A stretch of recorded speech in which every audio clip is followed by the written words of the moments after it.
राधे राधे दोस्तों। आज हम आपको सुनाएंगे एक श्रापित परिवार की कहानी। अगर आप हमारे चैनल पर नए हैं तो प्लीज़ हमारे चैनल को लाइक करें, सब्सक्राइब करें और शेयर करें। बहुत समय पुरानी बात है, उत्तर प्रदेश में रामपुर नाम का एक गांव था। उस गांव के लोग बड़े मेहनती और ईमानदार थे। उस गांव में और आसपास के गांवों में जो चौधरी परिवार का बड़ा दबदबा था। जसवंत सिंह चौधरी वहाँ के जमींदार थे। उनके 4 बेटे थे, जिनका नाम महेश, प्रकाश, रविंदर और बलवंत था।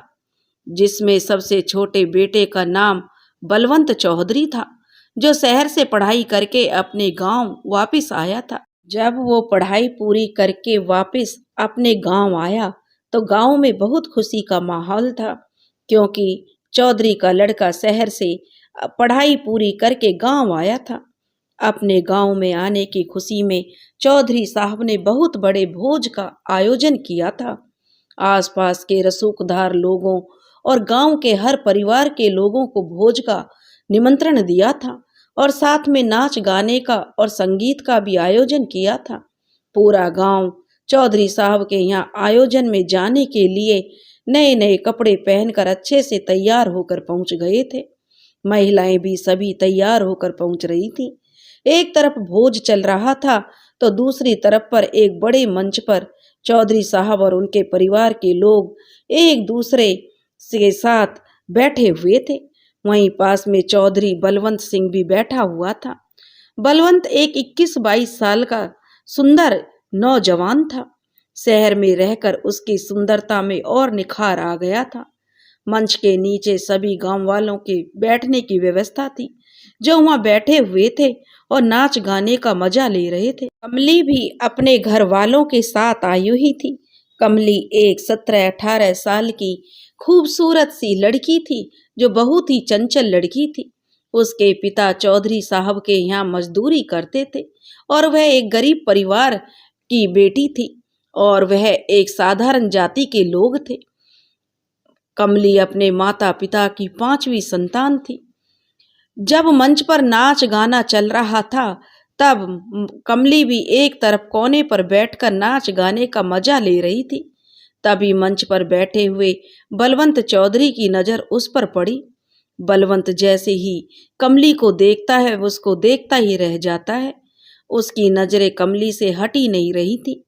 तभी कमली की नजर भी चौधरी बलवंत पर पड़ती हैं।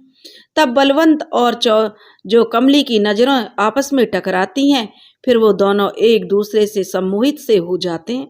अभी भी नजरें नहीं हट रही थी एक दूसरे से। तभी जसवंत चौधरी आवाज लगाकर बलवंत चौधरी को बुलाते हैं। तब बलवंत चौधरी की जैसे निद्रा सी टूटती है और वे अपने पिता के पास पहुंच जाते हैं। कमली भी अपने परिवार के साथ अपने घर चली जाती है। यहाँ बलवंत कमली को आसपास ढूंढता है, वो कहीं भी उसे नजर नहीं आती है। बलवंत सोचता है कि वह उसका नाम भी नहीं पूछ पाया, कौन है और कहाँ रहती है। बलवंत को रह रहकर कमली का चेहरा और उसकी आंखें याद आ रही थी। उसकी आंखों के सामने उसका मासूम सा चेहरा घूम रहा था। अगले दिन बलवंत चौधरी कमली को ढूंढने के लिए पूरे गांव का चक्कर लगाया, पर उसे कमली कहीं नहीं दिखाई दी। उसकी तलाश उसने काफी की। ऐसे ही कुछ दिन निकल गए। एक दिन बलवंत अपने खेतों को देखने गया, क्योंकि वहां पर फसल कट रही थी। तभी उसकी नजर एक लड़की पर पड़ी। यह तो वही लड़की है जिसकी तलाश बलवंत चौधरी कर रहा था, जो अपनी माँ के साथ फसल काटने आई थी। वह उन मजदूरों के पास पहुंचा। सभी मजदूर खड़े हो गए और कहने लगे, आइए मालिक, आइए छोटे मालिक, एक मजदूर कहने लगा। बलवंत उनके पास गया। सभी मजदूर उनको नमस्कार करने लगे। कमली भी बलवंत चौधरी को एकटक देखे जा रही थी। बलवंत कमली से उसका नाम पूछता है तो कमली कहती है, जी मेरा नाम कमली है। फिर आए दिन अब बलवंत खेत देखने के बहाने कमली से मिलने जाने लगा। कमली और बलवंत एक दूसरे से घुलने मिलने लगे और बातें करने लगे। अब बलवंत और कमली कभी कभी नदी किनारे, कभी खेत की झोपड़ी में मिलने लगे। एक दिन अकेले में बलवंत कमली से कहने लगा कि तुम मुझे बहुत अच्छी लगती हो और मैं तुमसे प्यार करने लगा हूँ। कमली कहने लगी, मालिक आप बहुत अच्छे हो, मैं भी आपको बहुत चाहती हूँ, पर आपका और मेरा मेल कहाँ है। मैं गरीब घर की लड़की, मेरी जाति से भी बहुत छोटी हूँ। आप तो मेरे लिए सपने जैसे हो, आपकी और मेरी कभी भी शादी नहीं हो सकती। बड़े मालिक का गुस्सा देखा है मैंने। छोटे मालिक, मेरे लिए इतना ही बहुत है कि आपने मुझे अपने हृदय में जगह दी। बलवंत और कमली खेत में बनी हुई झोपड़ी के अंदर पड़ी हुई खाट पर बैठे हुए एक दूसरे से बातें कर रहे थे। तभी बाहर किसी की आहट होती है। झोपड़ी के बाहर कोई आया था। बलवंत चौधरी ने बाहर देखा तो बाहर हरिया चौधरी का नौकर था, जो झोपड़ी के बाहर बने कुएं से पानी पीने आया था। हरिया पानी पीकर जा चुका था। बलवंत कमली की जान में जान आई थी। बलवंत कहने लगा कि कमली, तुमसे मैं शादी करूंगा, तुम्हारे बिना अब मैं नहीं रह पाता हूँ। और वह कमली से प्यार भरी बातें करने लगा। ऐसे ही करते हुए बहुत देर हो गई। कमली कहने लगी, मालिक अब मुझे जाना चाहिए क्योंकि बहुत देर हो रही है। छोटे मालिक, कल फिर मिलती हूँ, ऐसा कहकर कमली वहां से चली गई। अब तो हर रोज कमली और बलवंत एक दूसरे से मिलने लगे। एक दिन कमली बलवंत से बोली कि मालिक, हम दोनों पहाड़ी के ऊपर माता के मंदिर में चलते हैं। हम लोग वहां चलेंगे और माता के मंदिर में कहते हैं कि मन मांगी मुराद पूरी होती है। हम माता से अपने लिए प्रार्थना करेंगे, माता हमारी मुराद जरूर पूरी करेंगी। कहते हैं लोग माँ के मंदिर जाकर जो भी अपने मन से मांगता है उसकी मुराद जरूर पूरी होती है। फिर अगले दिन सुबह ही बलवंत और कमली मंदिर के लिए निकल पड़े। ऊबड़ खाबड़ रास्ते से होते हुए आगे बढ़ते जा रहे थे। मंदिर के रास्ते में एक नदी पड़ती है। उस नदी के दोनों नाव से पार करते हैं। फिर आगे पहाड़ी पर चढ़कर एक मंदिर तक पहुंच गए। माता जी के दर्शन किए दोनों ने और फिर अपने लिए एक दूसरे का साथ मांगा। दर्शन करने के बाद वो लोग वहां बनी कुटिया के पास गए, जहां एक बाबा जी धूनी रमाए बैठे हुए थे। बलवंत और कमली ने बाबा को प्रणाम किया। बाबा कहने लगे, तुम कौन हो बच्चों, और तुम लोग यहाँ क्यों आए हो। तो बलवंत अपने और कमली के बारे में सब कुछ उस बाबा को बता देता है। बाबा जी कुछ ध्यान करते हैं, फिर बोलते हैं, बच्चों, जो कुछ तुम लोग करने की सोच रहे हो वह तो बड़ा मुश्किल है। अगर एक दूसरे से शादी कर भी लोगे तो तुम्हें बहुत बड़ी कीमत चुकानी पड़ेगी। बलवंत पूछता है, बाबा जी ऐसा क्यों। पर बाबा जी कुछ नहीं बोलते। बलवंत और कमली वापस अपने घर आ जाते हैं। कमली बलवंत का प्रेम परवान चढ़ने लगा। कहते हैं लोग, इश्क और मुश्क छुपाए नहीं छुपता। यही कमली और बलवंत के साथ हुआ। कमली और बलवंत के साथ यही हुआ। गांव के लोगों के बीच अब यह खबर आग की तरह फैल रही थी। जब कमली के माँ बापू को यह बात पता चली तो कमली को उसके बापू ने बहुत मारा। तुमने ये क्या किया। बड़े मालिक को अगर पता चलेगा तो वह हम लोगों को इस गांव से निकाल देंगे। मैं कहाँ जाऊंगा तुम सबको लेकर। अभी तक उन्हीं के टुकड़ों पर तो हम पल रहे हैं हम लोग।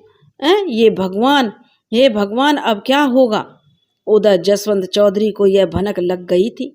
उसने बलवंत को बुलाया और गुस्से में पूछा कि बलवंत, यह मैं क्या सुन रहा हूँ ये सब। तो बलवंत कैसा कहता है, क्या बाबूजी। जसवंत चौधरी गुस्से में और लाल हो जाते हैं और कहते हैं, रामदीन कहार जो हमारा नौकर है उसकी बेटी का तुम्हारा क्या सुन रहा हूँ मैं तुम दोनों के बारे में। बलवंत कहता है, बाबूजी मुझे माफ करें, और कमली को एक बहुत ही अच्छी लड़की है और मैं उसे प्यार करता हूँ और हम दोनों शादी करना चाहते हैं। जसवंत चौधरी बलवंत को खींचकर एक थप्पड़ मारता है। तुम्हें इसीलिए शहर भेजा था पढ़ने के लिए कि तुम सब ये सीख कर आओ।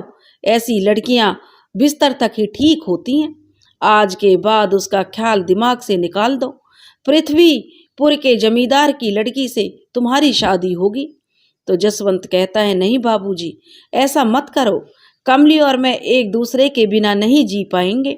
बलवंत कहता है तो जसवंत चौधरी ये सुने बिना ही वहां से चला जाता है। बलवंत की माँ जो बलवंत से कहती है, बेटा आपको अपने बाबूजी की बात मान लेनी चाहिए। आपके बाबूजी ने जो कह दिया है वह पत्थर की लकीर होती है और वो तुम्हें और कमली को कभी एक नहीं होने देंगे। बेटा आप जहाँ बाबूजी कह रहे हैं वहीं शादी कर लो। तो बलवंत कहने लगा, नहीं माँ, मैं और कमली एक दूसरे को कभी नहीं भूल सकते। हम दोनों एक दूसरे से बहुत प्यार करते हैं। इधर जसवंत चौधरी अपने विश्वास पात्र आदमी को बुलाता है और कहता है, आज रात रामदीन कहार का घर जला दो, कोई भी जिंदा नहीं बचना चाहिए। ये बात कमरे के बाहर कोई और सुन रहा होता है। रात को लगभग 2 बजे 8-10 मुंह बांधे लोग रामदीन कहार के घर के चारों तरफ से आग लगा देते हैं। रामदीन कहार का घर धू धू करके जल चुका था।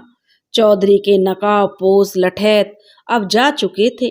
उधर नदी के पास पगडंडी पर कुछ लोग चले जा रहे थे और वो रामदीन और उसका परिवार था। रामदीन रुआंसे से होकर कह रहा था, अच्छा हो मजले मालिक का, रविंदर चौधरी जी का, जिसने हमें लोगों को समय से घर से निकाल दिया और हम लोगों की जान बचा ली। रविंदर चौधरी जसवंत चौधरी का तीसरा लड़का था और बलवंत का बड़ा भाई था, जो अपने छोटे भाई से बहुत प्रेम करता था। उन दोनों की उम्र का ज्यादा अंतर नहीं था। साथ में दोनों भाई खेले थे और साथ साथ बड़े हुए थे। उनको भी बलवंत और कमली के प्यार के बारे में वो पहले से ही जानते थे और उसने भी अपने भाई को समझाने की बहुत कोशिश की थी। उस रात जब जसवंत चौधरी अपने विश्वास पात्र आदमियों को जब रामदीन कहार के परिवार को खत्म करने को कह रहा था, तब रविंदर ने सुन लिया था और समय पर जाकर सभी को सुरक्षित घर से निकाल लिया था। पर यह बात उसने अपने भाई बलवंत को नहीं बताई थी, क्योंकि उसको पता है उनके बाबूजी जसवंत चौधरी उनकी कभी भी उनको एक नहीं होने देंगे। अगर उनको कमली और उनके परिवार का पता चल गया तो वो फिर से उस परिवार को मरवाने की कोशिश करेंगे। इसलिए ये बात किसी को नहीं बताई थी रविंदर ने। और वह यह भी सोचता है कि कुछ दिनों में उसका भाई भी कमली को भूल जाएगा और सामान्य हो जाएगा और उसकी शादी अच्छी जगह हो जाएगी। उसने अपने दूर के रिश्ते के मामा के नाम पर एक चिट्ठी लेकर रामदीन को दे दी थी और उसने कहा था कि उन्हें अपने यहाँ आश्रय दे देना और काम पर भी रख लेना। राजेंद्र चौधरी के मामा नारायणपुर गांव के एक छोटे से जमींदार थे। बहुत ही धर्मपरायण आदमी थे। हर किसी की मदद के लिए हमेशा तैयार रहते थे। जसवंत चौधरी से उनकी कभी नहीं बनती थी, पर क्योंकि चौधरी बहुत ही क्रूर किस्म का आदमी है और गरीबों पर आए दिन अन्याय करता रहता है, पर वो रविंदर चौधरी को बहुत मानते थे। रामदीन कहार का परिवार अगले दिन शाम तक नारायणपुर पहुंच गया। चौधरी की चिट्ठी देते हैं और वहां के जमींदार रामदीन के परिवार को रुकने की व्यवस्था अपने खेत में बने मकान में कर देते हैं। इधर बलवंत चौधरी जब सुबह जागता है और हवेली के बाहर बातें हो रही थी कि रामदीन के कहार में घर में रात को आग लग गई और उसका पूरा परिवार खत्म हो गया। यह सुनकर बलवंत पागल सा हो जाता है और दौड़ते हुए कमली के घर की तरफ जाता है। उसके पीछे उसका भाई रविंदर भी जाता है। उसका पूरा घर राख का ढेर बन गया था। बलवंत राख के ढेर में घुसने की कोशिश करता है तो पीछे से रविंदर उसे पकड़ लेता है और उसको अपनी हवेली में ले आता है। बलवंत बेसुध हो जाता है। बलवंत अब पूरी तरह बदल चुका है।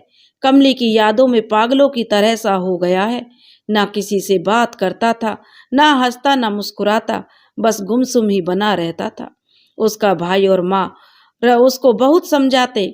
इधर जसवंत चौधरी उसकी शादी पृथ्वीपुर के जमींदार की बेटी से करना चाहते हैं। पृथ्वीपुर के जमींदार के यहाँ से एक संदेश वाहक आता है और वो एक चिट्ठी जसवंत चौधरी को देता है। जसवंत चौधरी उस चिट्ठी में पढ़ता है, जिसमें लिखा है कि उनकी बेटी माधवी की उम्र 18 वर्ष होने पर उनके यहाँ एक बड़े समारोह का आयोजन किया जा रहा है, जिसमें आप सभी लोगों को निमंत्रित किया गया है। बलवंत को भी लेकर आए, जिससे माधवी और बलवंत एक दूसरे को देख लें और पसंद कर लें, जिसके बाद उनकी शादी की बात आगे की जा सके। यह खबर रात में बलवंत चौधरी पढ़कर बहुत खुश होता है और घर में सबको बताता है, क्योंकि पृथ्वीपुर के जमींदार की लड़की से अपने लड़के की शादी सभी तरफ से फायदेमंद है। क्योंकि पृथ्वीपुर एक बहुत बड़ी रियासत है, उस रियासत का प्रभाव पूरे देश में है। पृथ्वीपुर के जमींदार की गिनती देश के सबसे अमीर जमींदारों में होती है और वहाँ के जमींदार के यहाँ कोई लड़का नहीं, सिर्फ एक लड़की माधवी है। उस समारोह में माधवी की नज़र बस बलवंत पर ही लगी रहती है। माधवी एक बहुत खूबसूरत लड़की थी। वह संस्कारी और सभ्य लड़की थी, सबको सम्मान देने वाली, हवेली में सबकी लाडली। समारोह खत्म होने के बाद जसवंत चौधरी अपने रुकने के स्थान पर चले जाते हैं। इधर माधवी का बहुत बुरा हाल था। उसको तो बस चारों तरफ बलवंत चौधरी ही आंखों में दिखाई दे रहा था। उसकी आंखों की नींद उड़ चुकी थी। जैसे जैसे रात निकलती है और सुबह होती है तो वह अपनी माँ से बलवंत चौधरी के बारे में पूछती है। तब उसकी माँ कहती है कि तुम्हारी शादी की बात करने के लिए इस समारोह में उनको बुलाया गया है। अगर तुम्हें बलवंत पसंद है तो तुम बलवंत से अकेले में मिलकर पक्का कर लो, फिर तुम्हारे पिताश्री चौधरी साहब से तुम दोनों की शादी की बात कर लेंगे। दोपहर के खाने में जसवंत चौधरी, उनकी पत्नी और बलवंत को बुलाया जाता है। सभी लोग खाना खाने के लिए बैठे थे। माधवी बस बलवंत को देखे जा रही थी, पर बलवंत उससे नजर नहीं एक बार भी नहीं मिलाई। खाना खाने के बाद जो माधवी की माँ मुझसे माधवी से बोलती है कि बेटी, बलवंत को अपनी हवेली दिखा कर लाओ। और माधवी और बलवंत वहाँ से जाकर बाहर निकल जाते हैं। माधवी बलवंत को अपनी हवेली दिखाती है। वह बलवंत माधवी से कुछ नहीं पूछता, ना ही कोई बात करता है। माधवी कहती है, क्या बात है, मैं आपको पसंद नहीं हूँ क्या? बलवंत बोलता है कि आप तो बहुत अच्छी हैं माधवी, आपको कोई भी नापसंद कर ही नहीं सकता, पर मैं आपके लायक नहीं हूँ। माधवी बोलती है, आप जैसे भी हैं मुझे आप बहुत पसंद हो, मैं शादी करूँगी तो आपसे ही करूँगी। बलवंत कुछ नहीं बोल पाता। उसकी मुलाकात ही खत्म हो जाती है। माधवी की माँ जो माधवी से पूछती है, कैसा लगा बलवंत तुम्हें? तो माधवी मुस्कुरा देती है और उसकी माँ कहती है, इसका मतलब मैं क्या समझूं? तुम्हारी हाँ है। पृथ्वीपुर के जमींदार जसवंत चौधरी पंडित जी बैठे हुए थे और बलवंत और माधवी की शादी की बात चल रही थी। पंडित जी कहने लगे कि अगले महीने की एकादशी के दिन का मुहूर्त शादी के लिए बहुत अच्छा है। दोनों परिवारों में शादी को लेकर तैयारियां चल रही थी। बलवंत अब भी कमली की यादों में खोया हुआ था। इधर कमली का भी अभी तक बुरा हाल था। वह ना कुछ खाती, ना पीती, ना किसी से बात करती, बस गुमसुम ही बनी रहती थी। रामदीन और उसकी पत्नी उसे बहुत समझाते, पर वह कोई जवाब नहीं देती। एक दिन कमली पास में एक तालाब के पास में बैठी हुई थी। तभी वहां नारायणपुर के जमींदार का लड़का करण आता है। वह कमली को देखता है, वह कमली पर मोहित हो जाता है। वह कमली के पास जाता है और कमली से पूछता है कि तुम कौन हो?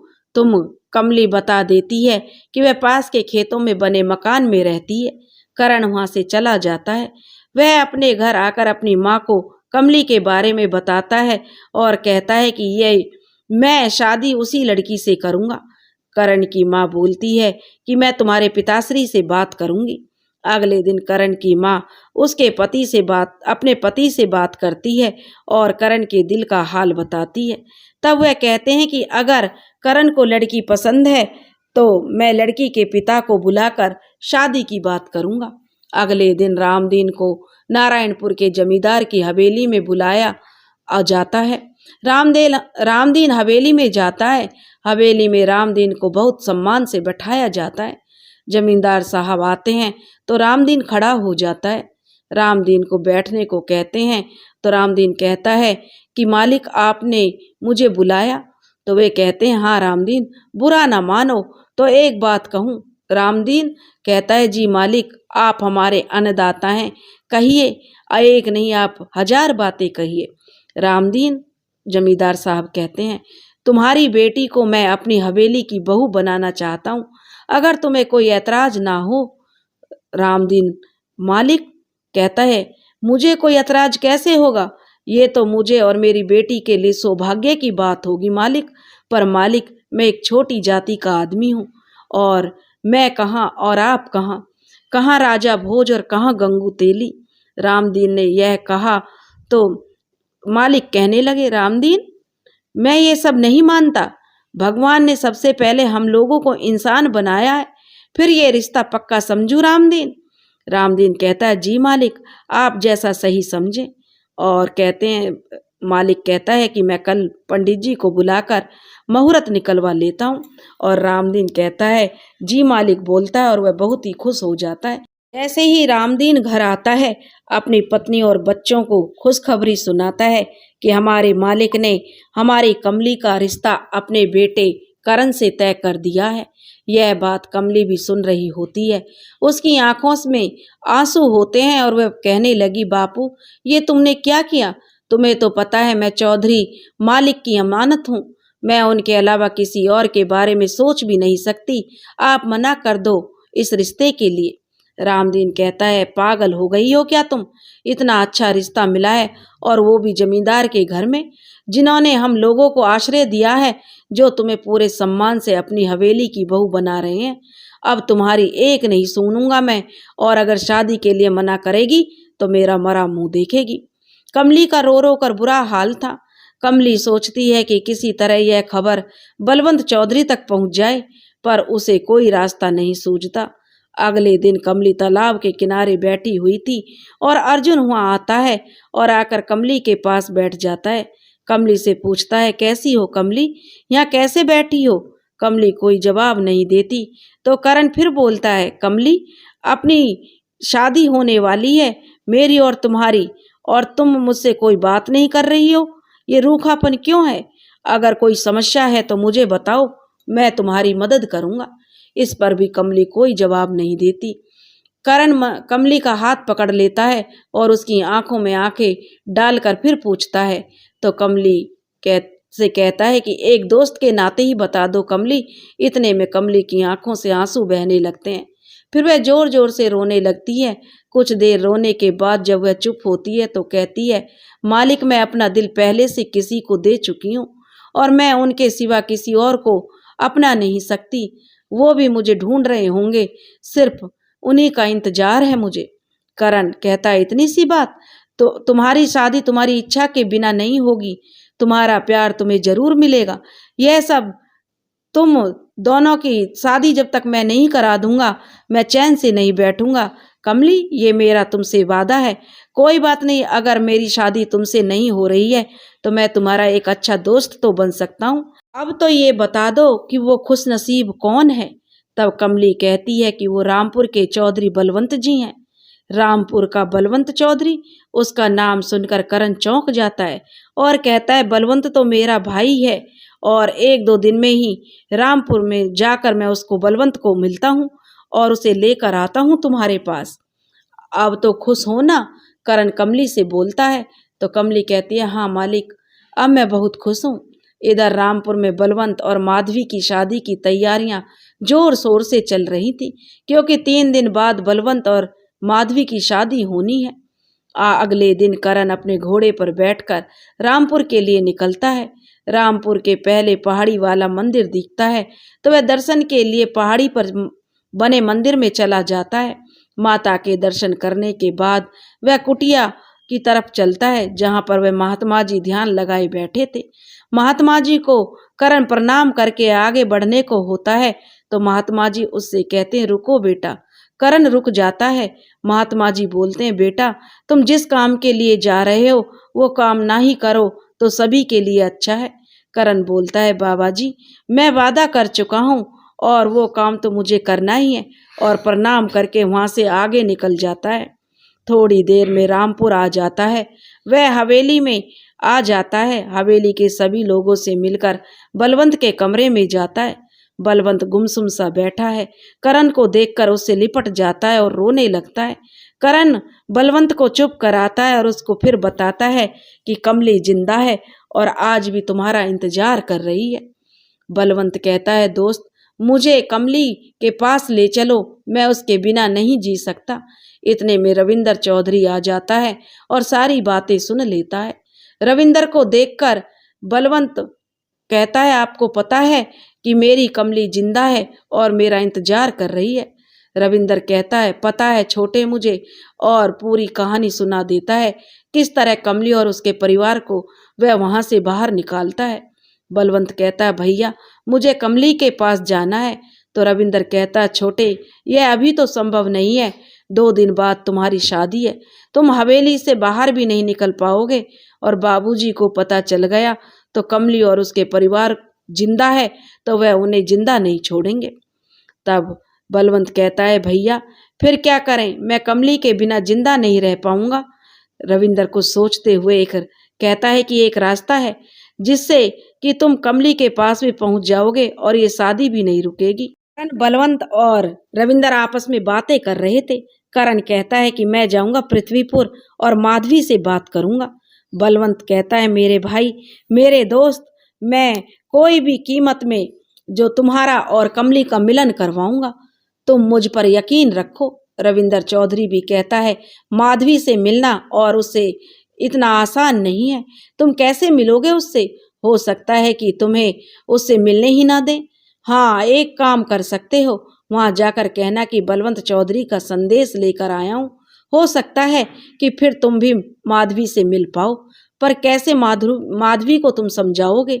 रविंदर जो अपनी शंका करण को बताई तो करण कहता है, भाई साहब आप मुझ पर विश्वास करो, मैं ये काम किसी भी कीमत पर करके आऊंगा। इतने में जसवंत चौधरी उस कमरे में आता है और करण चुप हो जाता है। जसवंत चौधरी रविंदर से बोलता है, तुम यहाँ बैठे हो, बाहर कितने मेहमान आए हुए हैं, विजयगढ़ से राजा साहब आए हैं, उनका स्वागत करो। वो विदेश जा रहे हैं तो शादी में नहीं आ पाएंगे, इसलिए पहले ही आए हैं। रविंदर चौधरी वहां से उठकर चला जाता है। करण कहता है कि मुझे भी निकलना चाहिए पृथ्वीपुर के लिए, और वह वहां से निकल जाता है।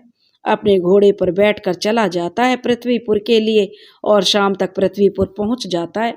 हवेली के पास घोड़ा खड़ा करके जमींदार की हवेली के पास दरवाजे पर खड़े दरवान को बोलता है कि मैं चौधरी बलवंत का संदेशा लाया हूँ, माधवी के लिए, अंदर जाकर बता दो। दरवान हवेली में अंदर जाता है। थोड़ी देर बाद वापस आकर कहता है कि आप अंदर चलो। करण अंदर एक कमरे में उसको बैठा दिया जाता है। थोड़ी देर बाद माधवी आकर करण का अभिवादन करती है और पूछती है कि क्या संदेश है चौधरी साहब का। तब करण कहता है, माधवी जी, बलवंत बहुत परेशान है, वह आपको दुखी नहीं कर सकता, पर इसके बाद उसके पास कोई भी रास्ता नहीं है, वो आपको बहुत सम्मान करते हैं। माधवी कहती है, सीधे सीधे शब्दों में बताओ बात क्या है। फिर करण बलवंत और कमली के प्यार की दास्तान सुनाता है और कहता है, कमली और बलवंत अगर एक नहीं हुए तो वे जी नहीं पाएंगे। माधवी जी, मुझे आपकी मदद चाहिए। माधवी कहती है, जब किसी और से प्यार करता है तो उन्होंने मुझे क्यों नहीं बताया?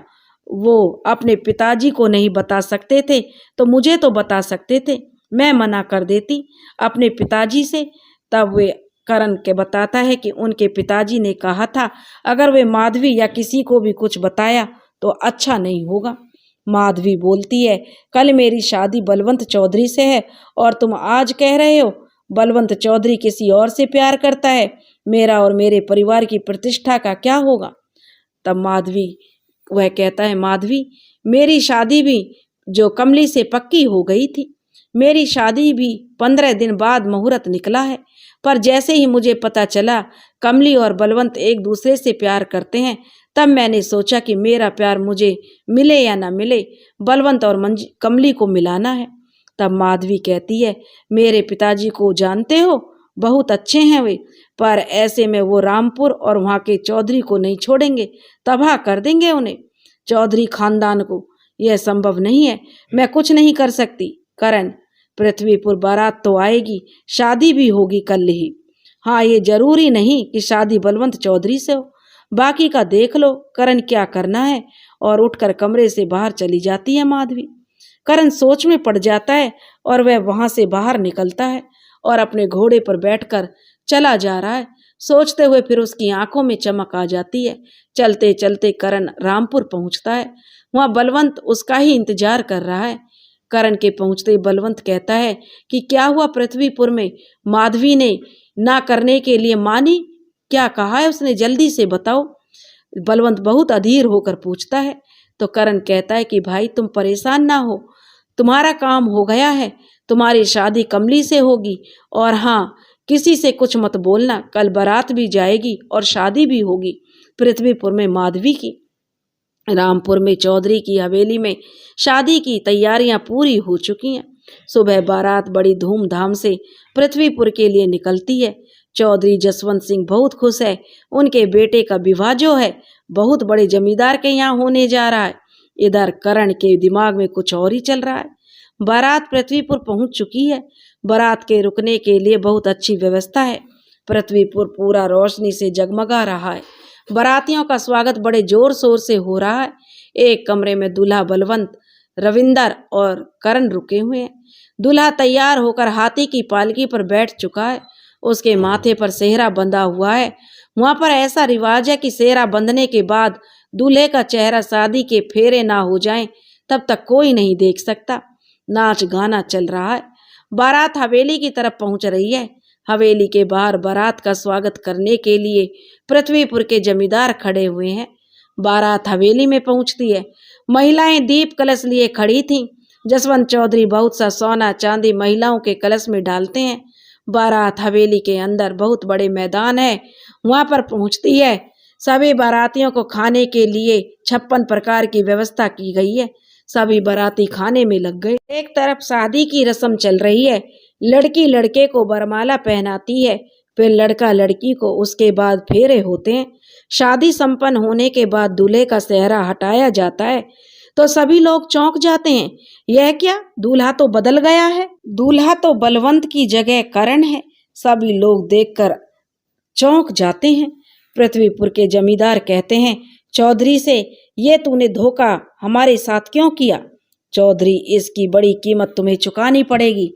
तब चौधरी जसवंत घबरा कर कहता है पृथ्वीपुर के जमींदार से, मालिक धोखा तो मेरे साथ हुआ है, मेरे बेटे ने मुझसे धोखा किया है, आप मुझे माफ करें।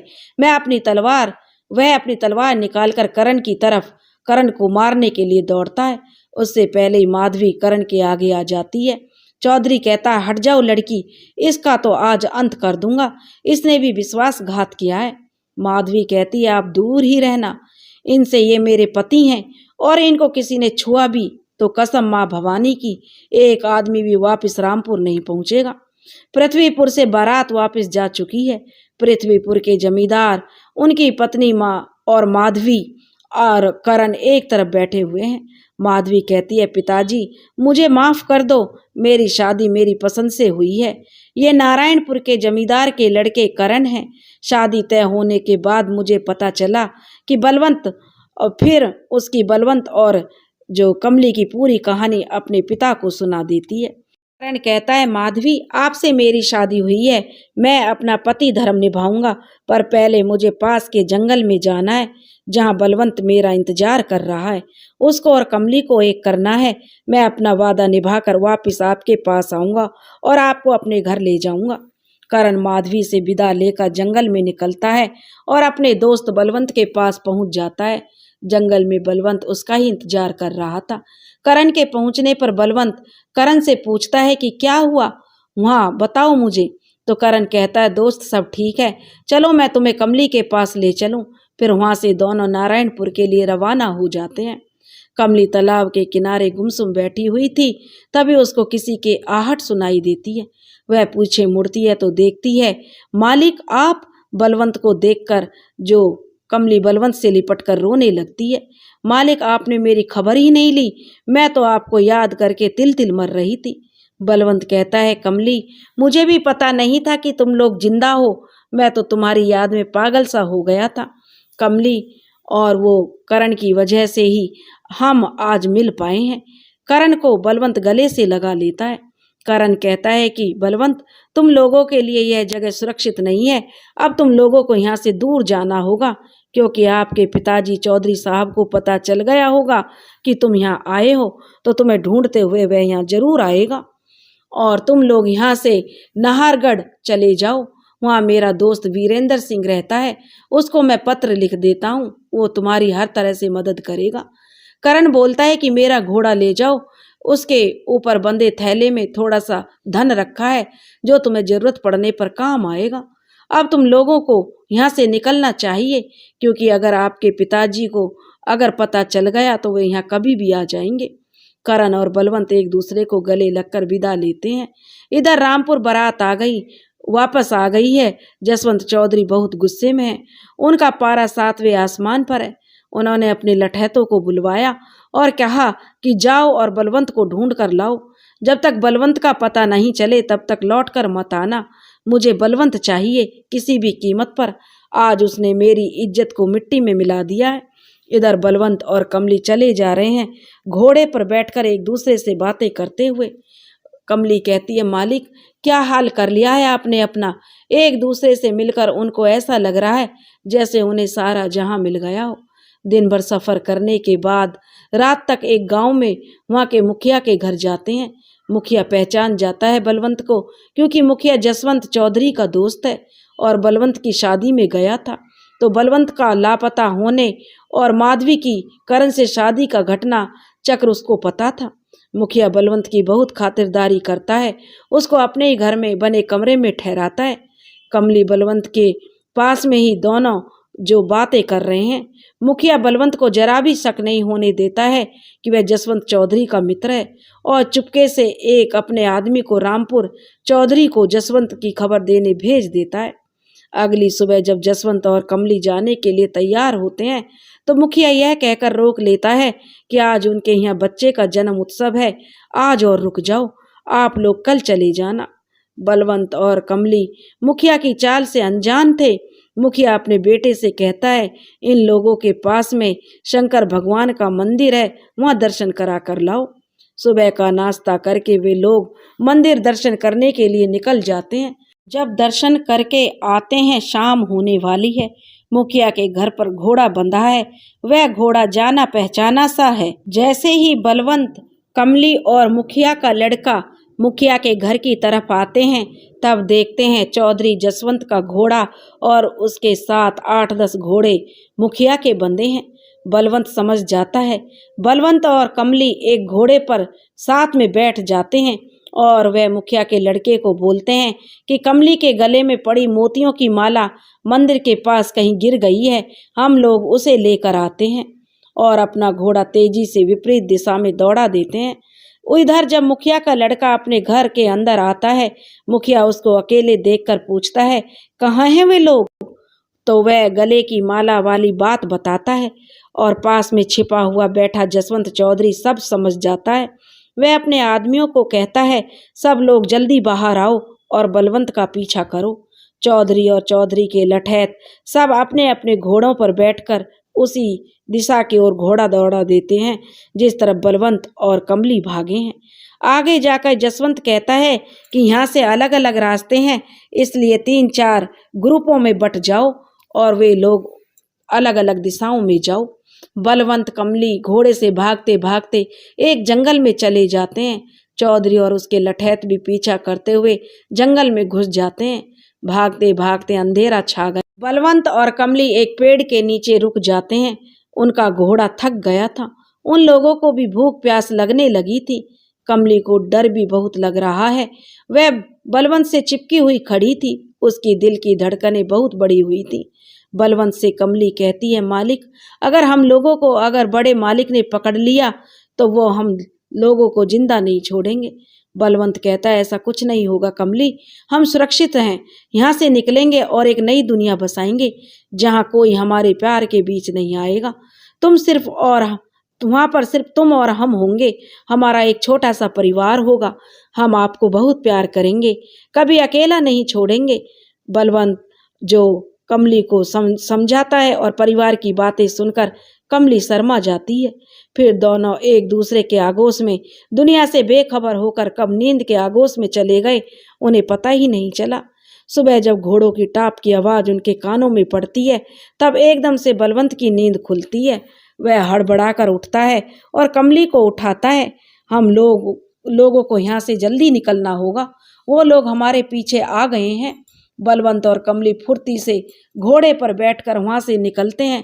घोड़ा हवा से बातें कर रहा है।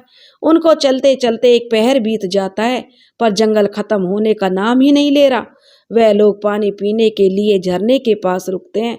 पानी पीकर जैसे ही खड़े होते हैं उन्हें घोड़ों की टापों की आवाज आने लगती है। लोग वहां से फिर भागते हैं पर उनका पीछा करने वाले लोग उनके कुछ और पास आ जाते हैं, पीछा करते हुए दिखने लगते हैं। थोड़े आगे जाने पर वे लोग ऐसी जगह पहुंच जाते हैं जहां दोनों तरफ, एक तरफ काई है और दूसरी तरफ नदी। वे दोनों नदी के समतल भागे जा रहे हैं और उनका पीछा करने वाले उनके पीछे चले जा रहे हैं। जब वे आगे पहुंचते हैं तो देखते हैं कि आगे तो रास्ता ही नहीं है। नदी भी बहुत ऊंचाई से खाई में गिर रही है। खाई भी इतनी गहरी कि नीचे नजर भी कुछ नहीं पहुंच रहा। बलवंत और कमली घोड़े से उतर जाते हैं। चौधरी जसवंत और उसके आदमी पास आते जा रहे हैं। कमली और जसवंत एक दूसरे को देखते हैं और कुछ निश्चय करते हैं। जसवंत और कमली के पास चौधरी के आदमी आ गए हैं। जसवंत चौधरी कहता है, अपने लठैतों से जाओ, दोनों को पकड़ कर लाओ। जैसे ही लठैत आगे बढ़ते हैं अगले ही पल बलवंत और कमली एक दूसरे का हाथ पकड़कर नदी में छलांग लगा देते हैं और अगले ही पल नदी के साथ काई में गिर जाते हैं दोनों। एक आदमी कहता है चौधरी जसवंत से, मालिक वो लोग इतने ऊपर से गिरे हैं, जिंदा तो नहीं बचेंगे। नीचे बहुत बड़े बड़े पत्थर हैं, यहाँ से गिरा कोई भी जिंदा नहीं बच सकता मालिक। थोड़ी देर वे वहां खड़े रहकर चौधरी और उसके आदमी वापस निकल जाते हैं। इधर जब बलवंत और कमली जसवंत चौधरी और उसके आदमियों से बचने के लिए नदी में कूदते हैं तब वे लोग नदी के किनारे में बहते हुए जाते हैं और काई में गिरते समय वे दोनों जो थोड़े नीचे गिरते हैं और झाड़ियों में फंस जाते हैं। किसी ने सही कहा है, जाको राखे साइयां मार सके ना कोई। झाड़ियों में फंसने से वो नीचे नहीं गिरते। जब बलवंत को होश आता है तब देखता है कि वो लोग झाड़ियों में फंसे हुए हैं। उसने उनके ऊपर से पूरी तरह की पूरी नदी नीचे कहीं काई में बहुत तेजी से गिर रही है और बहुत तेज आवाज आ रही है। नदी में पानी ज्यादा होने से आगे की तरफ पानी तेजी से गिर रहा है। वह जहाँ फंसा है वहां पर कम पानी गिर रहा है और सांस लेने में तकलीफ नहीं हो रही। बलवंत झाड़ी से निकलने की कोशिश करता है पर उसके हाथ पैर में जहां तहां अपने शरीर पर लकड़ी के ताने जो घुस गई हैं और वो एक एक करके सभी लकड़ी के तानों को निकालता है और धीरे धीरे करके झाड़ी के किनारे पत्थर के पाट पर आ जाता है। उसके शरीर के बहुत से हिस्से में चोट आई है। वह अपना कुर्ता फाड़कर खून रिसने वाली जगह पर बांध लेता है। फिर वह कमली के पास जाता है। वो अभी भी झाड़ियों में बेहोश हालत में फंसी हुई है। जैसे जैसे बलवंत कमली के पास पहुंचता है और उसे खींचकर पत्थरों की पाट पर ले आता है। कमली अभी भी बेहोश है। बलवंत उसे होश में लाने की बहुत कोशिश करता है पर कमली होश में आ ही नहीं रही है। बलवंत देखता है वो लोग ऐसी जगह फंसे हैं जहां से ऊपर की तरफ जाना भी नामुमकिन ही है और नीचे जाना भी बहुत ही मुश्किल है। रात होने वाली है और कमली भी बेहोश हालत में पड़ी हुई है। बलवंत को कुछ समझ नहीं आ रहा। नदी के पानी के नीचे काई में गिरने की आवाज भी बहुत तेज आ रही है। कमली का सिर अपनी गोद में रखे हुए उसे होश में लाने की बहुत कोशिश करता है पर वह होश में नहीं आती। बलवंत की आंखें बंद होने लगती हैं और नींद के आगोश में वह चला जाता है। और जब बलवंत की आंखें खुलती है तो देखता है कि कमली को होश आ रहा है। कमली कहती है, हम कहाँ हैं मालिक, और उठने की कोशिश करती है पर उठ नहीं पाती। उसे बहुत दर्द हो रहा है। मुझे क्या हुआ है, मैं उठ क्यों नहीं पा रही हूँ मालिक। फिर सिर घुमाकर नीचे देखती है तो देखकर डर जाती है। हम कहाँ हैं मालिक। तो बलवंत बोलता है, घबराओ मत, हम सुरक्षित हैं, बस थोड़ी ऊंचाई पर फंसे हुए हैं, हम यहाँ से भी जल्दी निकलेंगे। और बलवंत पास जा रही पेड़ की लंबी बेलों को तोड़कर एक रस्सी बनाता है और रस्सी को खींचकर मजबूत करता है। फिर पास की झाड़ी से उसे बांध देता है और कमली को कमर में बांध देता है। फिर कमली को धीरे धीरे नीचे उतारता है, फिर खुद नीचे आता है। ऐसा करके वे लोग नीचे आ जाते हैं। फिर नीचे जंगल में लगे फलों को तोड़कर खाकर अपना पेट भरते हैं। कमली कहती है, मालिक, आप मेरे कारण कितना परेशान हो गए हैं। आप एक जमींदार परिवार के लड़के, आपने मुझसे प्यार क्यों किया? आपकी जिंदगी मेरे आने से पहले कितनी अच्छी थी और आज दर दर भटक रहे हैं मेरे कारण। तो बलवंत कहता है, ऐसा नहीं है कमली, तुम मेरे जीने की वजह बन गई हो। अब तुम्हारे बिना एक पल भी मैं जिंदा नहीं रह सकता। अब मेरी जिंदगी तुमसे शुरू होकर तुम पर ही खत्म होगी। और ऐसे ही बातें करते दोनों जा रहे थे, तभी उनको दूर कहीं एक गांव दिखाई देता है। उनके चेहरे पर खुशी आ जाती है। वो लोग तेजी से गांव की तरफ जाते हैं। गांव में उनके लिए रुकने के लिए जो ठिकाना मिल जाता है, वहाँ के वैद्य को अपने जख्मों का इलाज करवाते हैं। कुछ दिन बाद स्वस्थ होकर वहाँ के गांव के लोगों से विदा लेकर वे नाहरगढ़ के लिए निकलते हैं। कमली और बलवंत दोनों बहुत खुश हैं, खुशी से चले जा रहे हैं। नाहरगढ़ के नजदीक पहुंच जाते हैं। वहाँ एक गांव के पास बहुत बड़ा मेला लगा हुआ था। कमली बोलती है, मालिक, मुझे मेला घूमना है। बलवंत कमली मेले के अंदर घूमने आ जाते हैं। मेले में बहुत सी दुकानें लगी हुई हैं, कहीं चूड़ी की दुकान, कहीं कपड़ों की, बहुत सी दुकानें मिठाई की भी हैं, कहीं बर्तनों की दुकानें, कहीं नाटक नौटंकी चल रही हैं, बहुत से झूले लगे हुए हैं। जब दोनों घूमकर थक गए तो एक झूले के पास खड़े हुए थे। तभी कमली देखती है कि एक बच्चा झूले से लटक रहा है और वह गिर जाएगा। कमली जोर से कहती है, मालिक, वो बच्चा गिर जाएगा। बलवंत देखता है, झूले के नीचे पहुंचता है। बच्चा एक झटके से नीचे गिरता है और बलवंत उसे ऊपर हवा में ही पकड़ लेता है। बच्चे के नीचे गिरने से बलवंत का बच्चे को पकड़ने का दृश्य बहुत से लोग देखते हैं। वहाँ बहुत भीड़ इकट्ठी हो जाती है। उस बच्चे की माँ आ जाती है और बलवंत से बच्चे को लेकर कहती है, आपने हम पर बहुत बड़ा एहसान किया है, हम आपका उपकार नहीं भूलेंगे। हम नाहरगढ़ के जमींदार के घर से हैं और आप लोग हम लोगों के साथ घर चलकर हमें सेवा का अवसर दें। बलवंत कमली से इशारों में पूछता है, क्या करना है? तो कमली चलने को बोल देती है। वे लोग उस महिला के साथ जाने को तैयार हो जाते हैं। महिला बलवंत और कमली का आभार मानती है और अपने यहाँ चलने की जिद करती है और कहती है, आप लोगों को मेरे साथ चलना पड़ेगा, हम लोगों को भी सेवा का अवसर दो। वे लोग उस महिला के साथ जाने को तैयार हो जाते हैं। वो महिला अपना परिचय देती है कि मैं नाहरगढ़ के जमींदार ठाकुर रतन सिंह की पत्नी मनोरमा हूँ। बलवंत और कमली से अपना परिचय मांगती है तो और पूछते कि आप लोग कौन हैं। तब बलवंत बताता है कि वे लोग परदेसी हैं और यह मेरी प्रेमिका कमली है। हम लोगों का रिश्ता हमारे परिवार को पसंद नहीं, इसलिए भाग कर आए हैं। हमारी शादी हमारे परिवार वाले कभी नहीं होने देते, इसलिए गांव छोड़कर आए हैं। तब मनोरमा कहती है, आप लोग कोई चिंता नहीं करना, आप लोग यहाँ सुरक्षित रहोगे। मैं आप लोगों की शादी अपने यहीं पे करवाऊंगी। नाहरगढ़ पहुंचकर उन लोगों के रहने की व्यवस्था मनोरमा देवी अपनी हवेली में करती हैं और ठाकुर रतन सिंह को सारी घटना बताती हैं। रतन सिंह भी उन दोनों का आभार जताते हैं और कुछ दिनों बाद रतन सिंह उन दोनों की शादी की तारीख निकलवा लेते हैं। 4 दिन बाद कमली और बलवंत की शादी है। कमली बहुत खुश है। वह कमली जो बलवंत से कहती है, मालिक, मैं बहुत खुश हूँ, अब हमारा सपना सफल होने जा रहा है, जिसके लिए आप और हम लोगों ने इतनी परेशानी उठाई है, परिवार से दूर हुए हैं, हम लोगों की जान पर भी बनाई। आज हम बहुत खुश हैं। 4 दिन बाद हमारी शादी होने वाली है। फिर हम लोग एक दूसरे के जन्मों जन्मों के साथी हो जाएंगे और फिर हमारे बीच कोई नहीं होगा। हमारा छोटा सा अपना परिवार होगा जिसमें आप, मैं और हमारे बच्चे खुशी से रहेंगे। बलवंत कमली को अपनी बाहों में लेता है तो कमली शर्मा जाती है और शादी का दिन आ जाता है। कमली बहुत चहक रही है। ठाकुर रतन सिंह भी उनकी शादी की बेहतरीन व्यवस्था करते हैं। बहुत से मेहमानों को बुलाया गया है। आज बलवंत और कमली एक दूसरे को वरमाला पहनाकर सदा के लिए एक दूसरे के हो जाते हैं। शादी के बाद रतन सिंह उन लोगों को कुछ दिन अपने पास रखने के बाद उनको एक घर रहने के लिए दे देता है। बलवंत को अपने यहाँ मुनीम का काम दे देता है। ठाकुर रतन सिंह उन दोनों को बच्चों की तरह रखते हैं। कमली भी ठाकुर साहब को अपने पिता की तरह मान देती है। कमली पूजा पाठ पर बहुत विश्वास करती थी।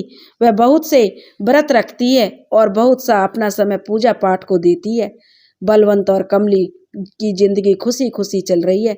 फिर उसके यहाँ और एक खुशी का समय आता है कि कमली माँ बनने वाली है। बलवंत कमली का और ज्यादा ध्यान रखता है। कुछ दिनों बाद कमली एक स्वस्थ सुंदर सी बच्ची को जन्म देती है। बच्ची अब धीरे धीरे बड़ी हो रही है, उसकी शरारतें बढ़ रही हैं और बलवंत और कमली बहुत खुश हैं। उनकी बेटी आज 6 साल की हो गई है। उसकी चंचलता बलवंत को कमली की बहुत प्रसन्नता देती हैं। दोनों अपनी बच्ची को पाकर बहुत प्रसन्न होते हैं। उसकी शरारतें उनका मन मोह लेती है। पर कहते हैं ना, समय एक सा नहीं रहता है। बलवंत और कमली के साथ भी यही हुआ। कमली की अचानक तबीयत खराब हुई और बलवंत ने बहुत सेवा की, दूर दूर से वैद्यों को बुलाकर इलाज करवाया, पर उसमें कोई भी आराम नहीं आया। अचानक कमली अपनी 7 वर्ष की बेटी को छोड़कर इस दुनिया से चली गई। कमली के जाने के बाद बलवंत टूट सा गया। वह पागलों की तरह हो गया। उसकी जीने की आस खत्म हो गई। ठाकुर रतन सिंह ने उसे बहुत समझाया और कि अपने लिए ना सही तो अपनी बेटी के लिए तुम्हें संभलना होगा। ठाकुर साहब की बात थोड़ी बहुत बलवंत की समझ में आई तो वह अपनी जिंदगी सामान्य तरीके से जीने की कोशिश करने लगा, पर कमली की याद उसके दिलो दिमाग से जा नहीं रही थी। बलवंत काम पर जाने लगा। उसकी 7 वर्ष की बेटी घर का काम करती है। जब कमली की अचानक मृत्यु हुई थी तब उसकी आत्मा को यमदूत लेकर जाते हैं, पर कमली की आत्मा भी बलवंत और अपनी बेटी को छोड़ने को तैयार नहीं थी। उसकी आत्मा भी बहुत दुखी थी, पर यमदूत उसकी आत्मा को यमलोक ले जाते हैं। यमराज कमली की आत्मा की हालत देखकर कहते हैं, बेटी मैं तुम्हारा दर्द समझ सकता हूँ, पर हम सभी विधाता के जीवन चक्र से बंधे हुए हैं। हमारे भी कुछ नियम कायदे हैं। मैं तुम्हें पूरी तरह पृथ्वी पर तो नहीं भेज सकता, पर तुम्हारे लिए इतना कर सकता हूँ कि तुम अपना पुराना शरीर लेकर अपनी बेटी के पास जा सकती हो, पर उसकी कुछ शर्तें रहेंगी। तो कमली पूछती है कि ये शर्तें क्या होंगी? तब यमराज बताते हैं, तुम सूर्य निकलने के बाद से सूर्य अस्त तक अपनी बेटी के पास रुक जाओगी। तुम अपने पति को स्पर्श भी नहीं करोगी। तुम अपने घर अपनी बेटी के पास के अलावा कहीं नहीं जा पाओगी। तुम अपना कोई भी वस्त्र वहाँ नहीं छोड़ सकती हो। अगर कोई भी वस्त्र वहाँ रह गया तो फिर वापस यहाँ नहीं आ पाओगी। अगर तुम्हारे पति ने तुम्हारा स्पर्श कर लिया और फिर संबंध बनाया, फिर तुम सोचने समझने की शक्ति खो दोगी और फिर हम जैसा कहेंगे वैसा करोगी। अगर ये शर्तें मंजूर हो तो तुम जा सकती हो अपनी बेटी से मिलने। कमली को सोचने के बाद यमराज की सभी शर्तें मान लेती है। फिर यमराज उसे अपनी बेटी के पास भेज देते हैं। बेटी जब माँ को देखती है तो उसके गले लग जाती है और बहुत खुश हो जाती है। दिन में बलवंत घर पर नहीं रहता, वह ठाकुर के यहाँ काम पर जाता है और कमली के लिए बहुत समय मिल जाता है अपनी बेटी को देने के लिए। वह रात होने से पहले जो यमलोक लौट आती है। बच्ची भी अब बहुत खुश रहने लगी। घर का पूरा काम भी, चक्की से आटा पीसने से लेकर खाना, झाड़ू, पोछा, बर्तन सभी कमली आकर कर जाती है। बलवंत जब घर आता है तो देखता है कि घर के सभी काम अच्छे से हो रहा है। खाना भी उसको बना बनाया मिल जाता है। अपनी बेटी से पूछता है कि बेटी तुम इतना सारा काम अकेले कैसे कर लेती हो? तब उसकी बेटी कहती है, पिताजी काम मैं थोड़े ही करती हूँ, वो तो माँ आकर करती है, वही सारे काम करके जाती है। बलवंत सोच में पड़ जाता है और अगले दिन वह तबीयत खराब होने का बहाना करके घर में लेटा रहता है। तब कमली आती है और घर के काम में लग जाती है। घर का सारा काम करके अपनी बेटी से विदा लेकर जाने को होती है, तभी उसके पीछे बलवंत खड़ा उसकी ओढ़नी खींच लेता है। कमली मुड़कर देखती है तो बलवंत दिखता है, तो वह कहती है, मालिक मुझे मेरी ओढ़नी वापस दे दो, मुझे जाना है, नहीं तो अनर्थ हो जाएगा। बलवंत कमली के लाख मना करने पर भी उसकी ओढ़नी उसे नहीं देता है। कमली वहीं रह जाती है। ओढ़नी की वजह से वह वापस नहीं जा पाती। बलवंत और कमली पहले जैसे साथ रहते थे ऐसे ही साथ रहने लगते हैं। फिर उनके बीच वही सब होता है। कुछ दिनों बाद कमली फिर से माँ बनती है और एक स्वस्थ बेटे को जन्म देती है। धीरे धीरे वो बेटा बड़ा होता है। उस बेटे की शादी तय हो जाती है और शादी का दिन भी आ गया। कमली बलवंत से कहती है, मालिक आज अपने बेटे की शादी है, मैं बहुत खुश हूँ, मैं वह ओढ़नी ओढ़कर नाचना चाहती हूँ।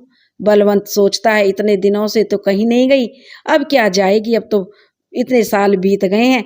इसलिए बलवंत चौधरी उसे ओढ़नी दे देता है। और कमली बहुत नाचती है। उसके आत्मा और शरीर में यम का प्रवेश हो जाता है। वह कहती है, बलवंत चौधरी, तुमने एक आत्मा के साथ वो सब कुछ किया जो तुम्हें नहीं करना चाहिए था। तुमने एक माँ की आत्मा को बंदी बनाकर जो किया है वह माफी के लायक नहीं है। आत्मा बनी कमली उस चौधरी को श्राप देती है कि तुमने मुझे बंदी बनाया, इसलिए मैं तुम्हें श्राप देती हूँ कि आज से कोई भी व्यक्ति विदुर नहीं होगा। इसलिए तुम्हारे खानदान में सबसे पहले मृत्यु आदमियों की होगी, औरतों की मृत्यु बाद में होगी। तब से चौधरी परिवार को यह श्राप मिल गया और उस परिवार को एक श्रापित खानदान के नाम से जाने लगा। दोस्तों, अगर आपको हमारी कहानी पसंद आई हो तो प्लीज़ हमारे चैनल को लाइक करें, सब्सक्राइब करें और शेयर करें। राधे राधे।